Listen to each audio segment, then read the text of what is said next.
I'm Jim Dwyer and I'm farming here in Borrisnosty, County Laois, Ireland. We own 80 hectares. We rent another 40 hectares and farm it. We're milking at the moment 210 dairy cows. And we also rear replacement heifers for sale. So we're rearing about 110 replacement heifers as well. How do the Allsure boluses fit into your system? We started them last year, and as we dried off the cows, we put the boluses into the cows. And also then in the autumn we put our yearlings on kale, gave them the boluses as well. And one of the reasons for choosing them for the cows was because we had a lot of retained placentas last spring, and we felt that we needed to do something. There is no doubt they've had a huge effect in terms of very few retained placentas, and cows cycling very well this year.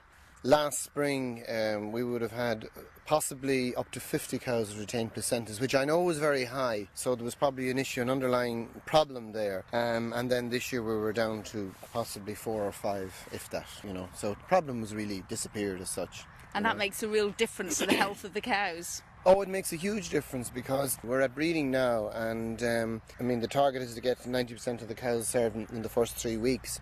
So we're well on target for that now, and I believe that's because we didn't have these retained placentas, so cows didn't have problems. They started cycling immediately, and that's why we're seeing the high submission rate.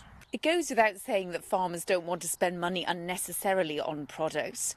What has convinced you about the benefits of the Allsure bolus? Well, I'm very convinced we have a seasonal calving pattern and we want to keep that, and I'm very convinced in that, and everything flows from it. If we don't have our cows calving compactly in the spring, it's much more difficult to manage grass, so therefore it's going to cost us more money in terms of other feeds.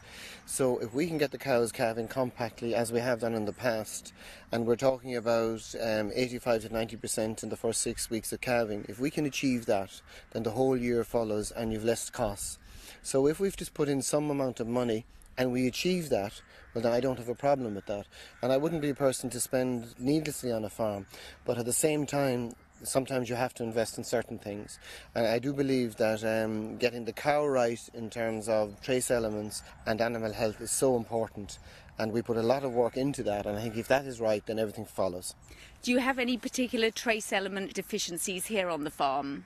Not that we know of, and we've done a lot of blood testing in that for them, but at the same time, I think if you're in an all-pasture system, that animals do come under stress at certain times.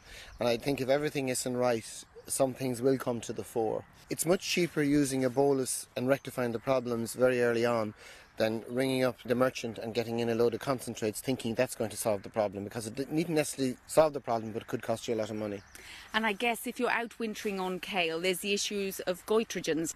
That's right, yes. There's no doubt about that, and that's one of the things we wanted to deal with. And we had been feeding minerals before, but we found that some of the animals weren't taking in enough of them. And this is the surest way to do it. And our heifers were very good coming off the kale this year, and they were cycling, so I would have no problem that it did work in that sense. We bolus in the autumn as the cows are dried off. That would be the end of November into December, and we bolus the heifers just before they went on the kale, which would be in November.